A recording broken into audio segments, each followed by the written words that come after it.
It's pretty close. It's another day. Children come and play with chocolate button. Chocolate The button. sun is out today. I'll say hello today to chocolate button. Chocolate button. I'll teach you how to read and write. Not sure I can ride a bike. We'll go through all the letters and sounds, having lots of fun playing around. It's another day. Children come and play with chocolate button. Chocolate button. The sun is out today. I'll say hello today to chocolate button. Chocolate button. 2, 3. Chocolate button. Good morning, Mr. Magpie. Good morning, I know I'm in the garden. Bye. I like that.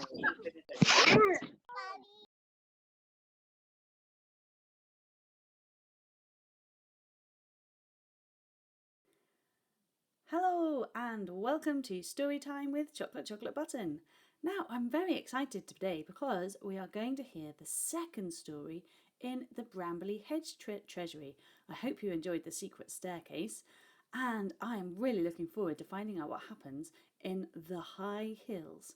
So this is the Brambley Hedge Treasury by Jill Barklam. So thank you very much for letting us read this online when normally we would obviously be reading this in class.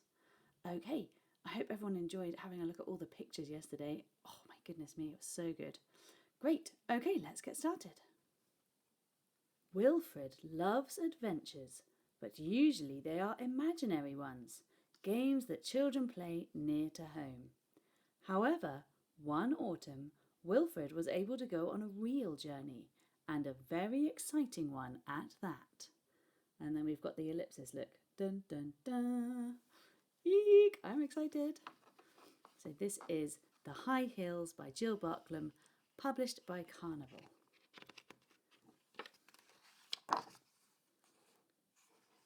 There he is, Wilfred. The High Hills. Oh my goodness, it looks really exciting, doesn't it?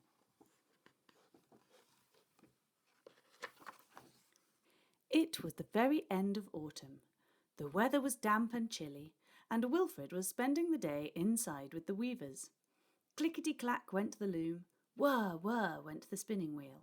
Lily and Flax were in a hurry. "We must finish in time," said Flax. "We promised Mr. Apple."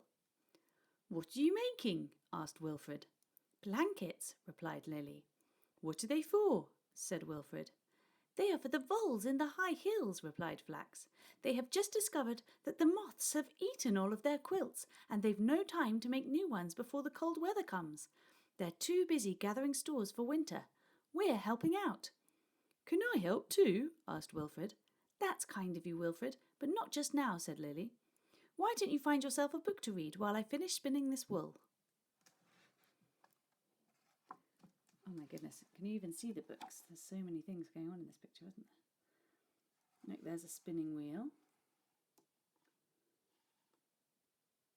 Oh look, there's some books over there. Amazing, what a beautiful picture.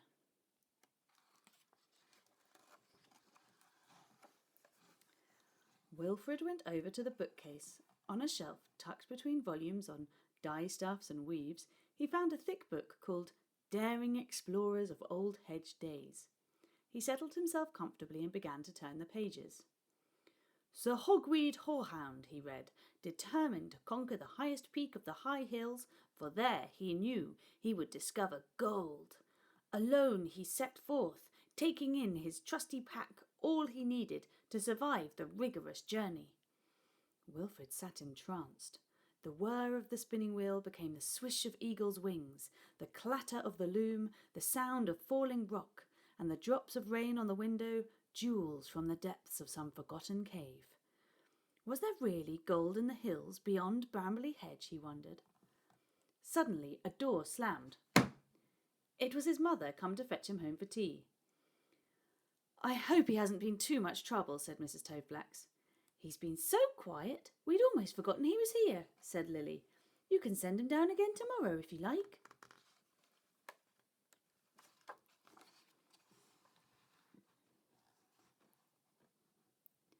Lily and Flax were already hard at work when Wilfred arrived the next morning. He settled down by the window again to read about Sir Hogweed Horehound and his intrepid search for gold. The morning flew past, and by the time Mr. Apple arrived to collect Wilfred, Flax and Lily had almost finished the cloth. "I'm sorry we couldn't match the yellow," said Flax. "We've used the last of Grandpa Blackthorn's lichen, and there's no other dye will do." "Never mind," said Mr. Apple. "It's the blankets they need. We'll take them up to the hills tomorrow." "The hills?" repeated Wilfred.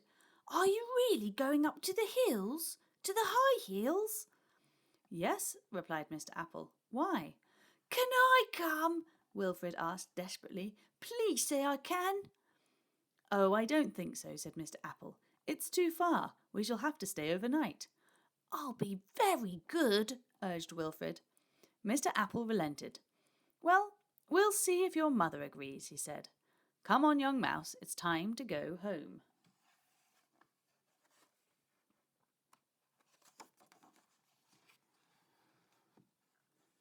To Wilfred's surprise, his mother did agree. "It'll do him good to be in the open air," she said. Wilfred rushed upstairs to pack. He knew just what he would need. Sir Hogweed Horehound had listed all the essential gear in his book: rope, a whistle, food, fire sticks, cooking pots, a ground sheet and blankets, a spoon, a water bottle, and a first aid kit. "And I had better get a special bag for the gold," said Wilfred to himself as he gathered everything together. He went to bed straight after supper. It was a long way to the high hills, and to get to the Vole's Hole by dusk, they would have to make an early start. Next morning, soon after dawn, Flax and Lily and Mr. Apple called for Wilfred. They were carrying packs on their backs full of cloth and blankets, and there was honey and cheese and pudding for the voles from Mrs. Apple. Wilfred hurried down the stairs. "Whatever have you got there?" asked Flax. "It's my essential gear," explained Wilfred. "You won't be needing a cooking pot. I've got some sandwiches," said Mr. Apple. "But I must take everything," said Wilfred. His lip began to quiver. "How can I find gold without my equipment?" "You'll have to carry it then," said Mr. Apple. "We can't manage any more."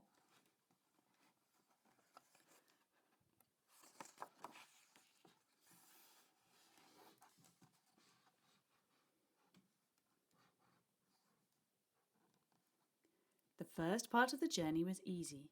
The 4 mice went up to the hedge, past Crabapple Cottage, the Store Stump, and Old Oak Palace. Then they rounded the weavers' cottages and arrived at the bank of the stream. Carefully they picked their way over the stepping stones and clambered up into Buttercup Meadow. Wilfred strode through the grass, occasionally lifting his paw to gaze at the distant peaks. Beyond the Bluebell Woods he could see the path begin to climb. Mr. Apple looked back. "How's my young explorer?" he said. "Ready for lunch?" "Oh, please," said Wilfred, easing off his pack with relief. The mice ate their picnic and enjoyed the late autumn sunshine, but soon it was time to go on. All through the afternoon they walked. The path became steeper and steeper, and when they looked behind them they could see the fields and woods and hedges spread out far below.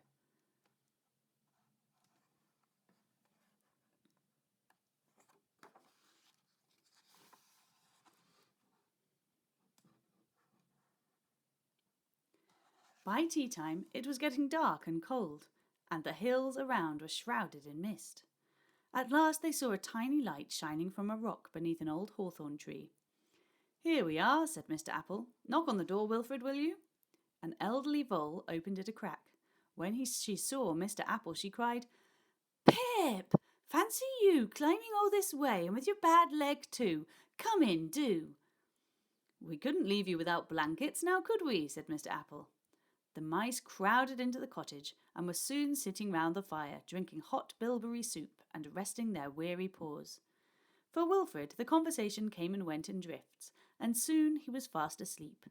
Someone lifted him gently onto a little bracken bed in the corner, and the next thing he knew was the delicious smell of breakfast sizzling on the range.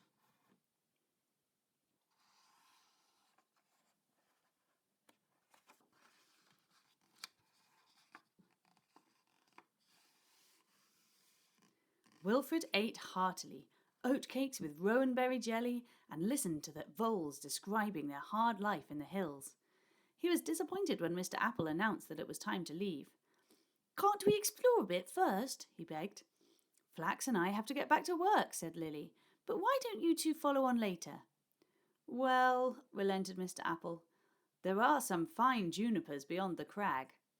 "And Mrs. Apple loves junipers," said Wilfred quickly. "Let's get her some." So the mice said goodbye to the voles, and Mr. Apple and Wilfred set off up the winding path. Wilfred ran on ahead and was soon round the crag. When Mr. Apple caught up with him, Wilfred was halfway up a steep face of rock. "Wilfred!" cried Mr. Apple, "come down." "Just a minute," shouted Wilfred. "I've found something."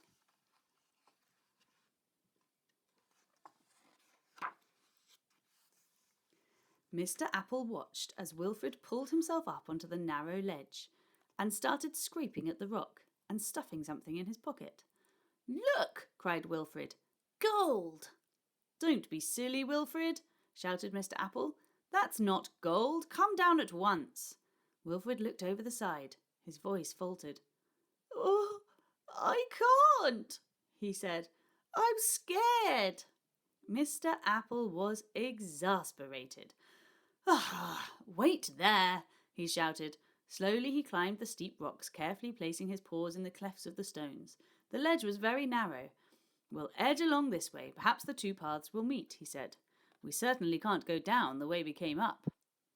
As they walked cautiously along the edge, an ominous mist began to rise from the valley. "If only we had some rope," said Mr. Apple. "We ought to rope ourselves together." Wilfred put his paw in his pack and produced the rope. Mr. Apple tied it carefully round Wilfred's middle and then round his own. And it was just as well, for a few minutes later they were engulfed in a thick white fog. "Turn to the rock face, Wilfred. We'll ease our way along, one step at a time."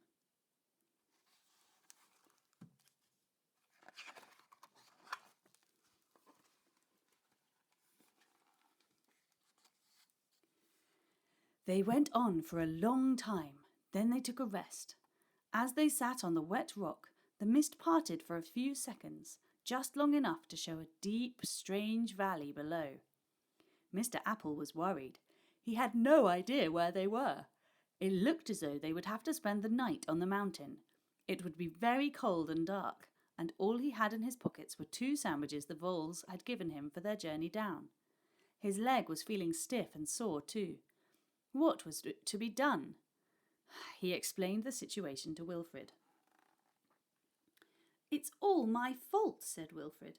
"I didn't mean us to get lost. I just wanted to find gold like Sir Hogweed." "Never mind," said Mr. Apple. "We must look for somewhere to spend the night." A short way along the path, the ledge became a little wider. Under an overhang of rock, a small cave ran back into the mountainside. "Look!" cried Wilfred, slinging his pack inside. "Base camp!" Mr. Apple sat gingerly on the damp moss at the mouth of the cave. Everything felt damp. His clothes, his whiskers, his handkerchief. "I wish I'd brought my pipe. We could have made a fire," he sighed. "Never mind, we'll huddle close and try to keep warm." But Wilfred was busily searching in his pack again. Out came the fire sticks and the tinderbox. "I'll see if there's some dry wood at the back of the cave," he said enthusiastically. "Wilfred!" cried Mr. Apple in admiration. "You're a real explorer."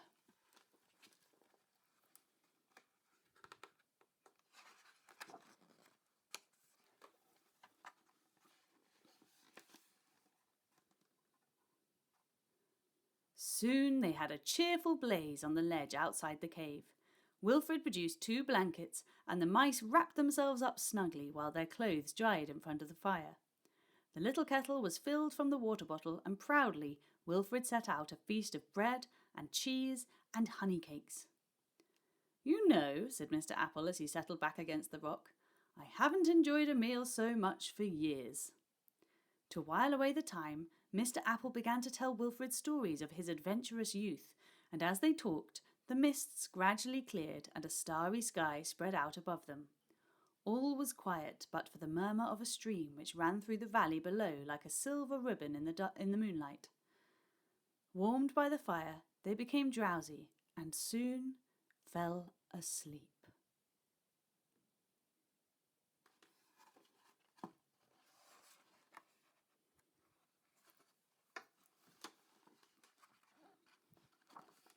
The next morning they were woken by the sun shining into the cave. "It's a beautiful day," called Wilfred, peering over the ledge, "and I can see a path down the mountain." Mr. Apple sat up and stretched his leg. It still hurt. "We'll have to go down slowly, I'm afraid," he said. "Is it your leg?" said Wilfred. "I can help." And he brought out a jar of comfrey ointment from his first aid kit. They packed up and set off down the path. Mr. Apple did his best he could, but his leg was very painful. He managed to get as far as the stream, but then he stopped and sat on a boulder with a sigh. "I can't go any further," he said. "What are we to do?" The 2 mice sat in silence and watched the water swirl past the bank. "Don't worry," said Wilfred, trying to be cheerful. "We'll think of something." Suddenly he jumped up. "I've got it!" he cried excitedly. "We'll sail down the stream." He ran to the bank, and with his ice axe he hooked out some large sticks that had caught behind a rock in the water. Using his rope to lash them together, he made a raft. "Come on," said Wilfred. "We'll shoot the rapids." So fun. What a lovely idea to build a raft.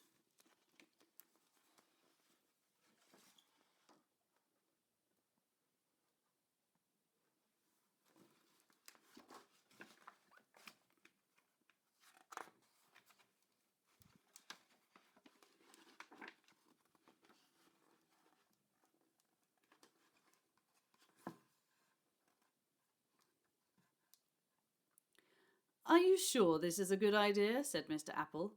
"Wherever will we end up?" "Don't worry," said Wilfred. "It's all going to be all right." Carefully they climbed onto the raft. Mr. Apple let go of the bank, and they were off. They were swept into the middle of the stream as it raced down the mountainside, twisting and turning, sweeping and splashing, careering over rocks and cutting through deep banks. "My hat!" shouted Wilfred. "I've lost my hat!" "Never mind that," cried Mr. Apple. "Just hold on tight. There's a boulder ahead." Wilfred gripped the sides of the raft, and somehow they managed to keep the raft and themselves afloat. Oh look, there goes his hat. Oh dear. Oh look, it looks like a little place. Maybe a water vole is staying there.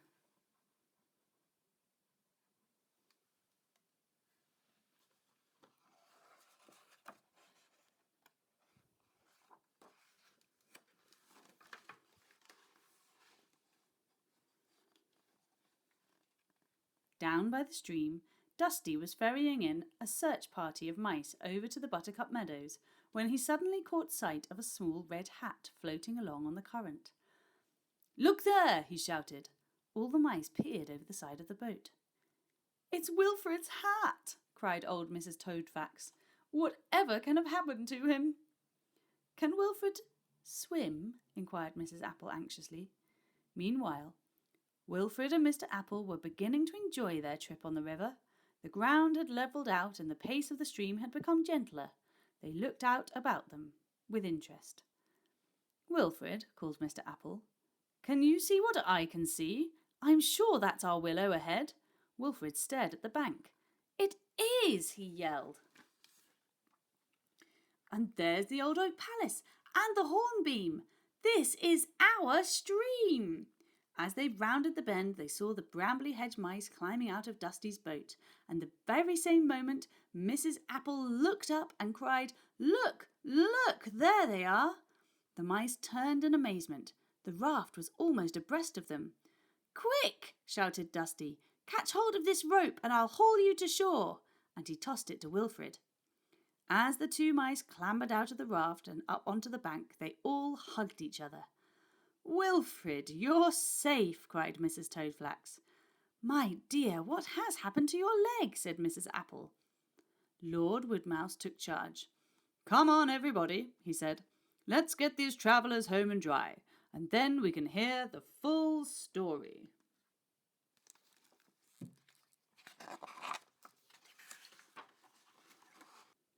The mice made their way along the hedgerow to the hornbeam tree. Soon everybody was sitting round the fire, eating cake and drinking acorn coffee. Now tell us exactly what happened, urged Flax. Well, it was all my fault, explained Wilfred again. I was looking for gold and I got stuck. Mr. Apple had to rescue me, and then we got lost, and Mr. Apple's legs hurt so much we had to come back on the raft. Did you find any gold? Interrupted Primrose. No, only this silly old dust. And Wilfred, said Wilfred, pulling the bag out of his pocket. Flax and Lily gasped. Wilfred, that's not dust.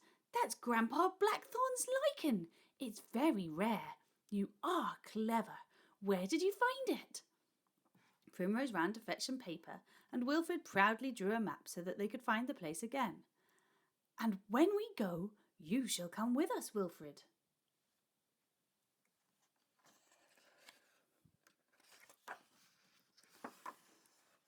Mr. Apple was very tired, and soon he and Mrs. Apple went home to Crabapple Cottage. One by one the visitors drifted away. It was time for the explorer to go to bed. Wilfred followed his mother up the stairs. What adventures, she said, washing his face and paws and helping him take off his muddy dungarees. Wilfred climbed into bed. As his mother tucked him in, he thought of his night beneath the stars, and snuggling down under his warm blankets, he was soon fast asleep.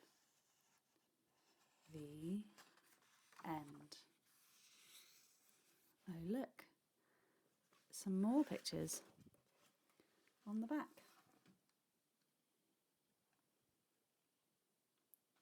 It's more of a springtime picture, isn't it, than the winter, autumn that's going on in the story. Oh my goodness. Right, let's say it together then. The end. Oh, another picture.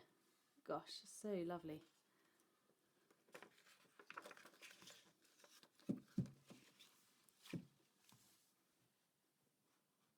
That was The Brambly Hedge Treasury, the story of the High Hills by Jill Barklam and published by Carnival.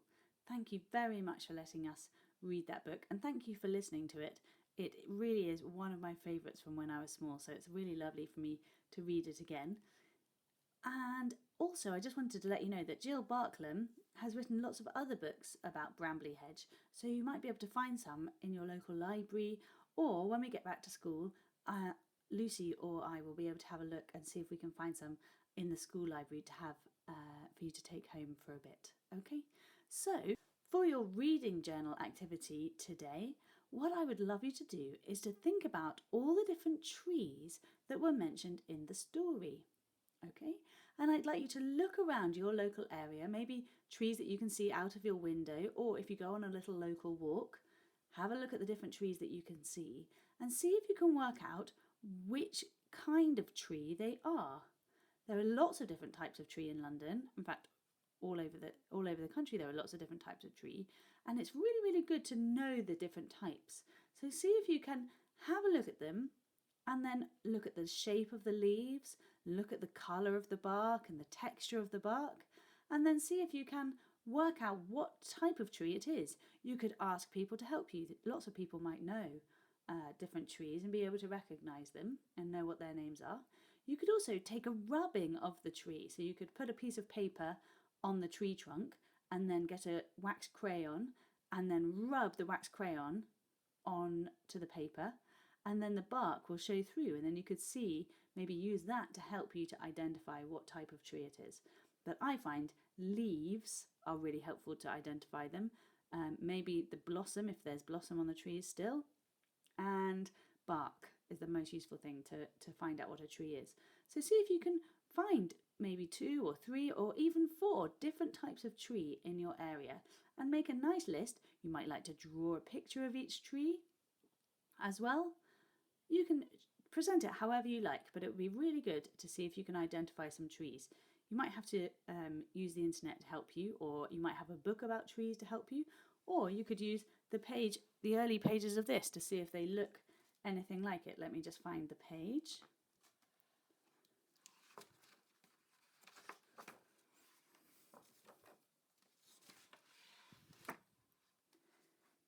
this page, look, we've got lots of different pictures of the trees, so you could use this to help you. So, for example, this one is a hornbeam tree. I always get hornbeams mixed up with beech trees, so just watch out for that. This one is a crabapple tree. We know about those because we've got lots of those in the school garden, don't we? Crabapple trees. Then we have, let's see, elderberry tree there. That's an elderberry tree. That will probably have beautiful white blossom on at the moment. Elderberry blossom. It's called elderflower. And you can use that to make delicious cordials. Oh my goodness, you could do that even. That would be a really fun job. Okay. And then this is obviously an old oak. We know all about oaks. So that would be a really good one to find. If you could find an oak tree, you might still find some acorns on the ground underneath that. And then we have, this one is a hawthorn tree. You can't really see that one, but it's really spiky. So you could use that as a way of thinking about it. If there's lots of spikes, that might be a hawthorn tree. And then that one there, that's kind of droopy and all the leaves go down and sort of fall down, is called a weeping willow. Yeah, I know. So you might find one of those as well. Okay, brilliant. Okay, well, let me know how you get on. As always, I love to hear what you've been doing and what you've been finding out as a result of reading these lovely books. So I can't wait to see you tomorrow for another story time with me. That's Chocolate Button. Okay, bye. Thank you. Bye.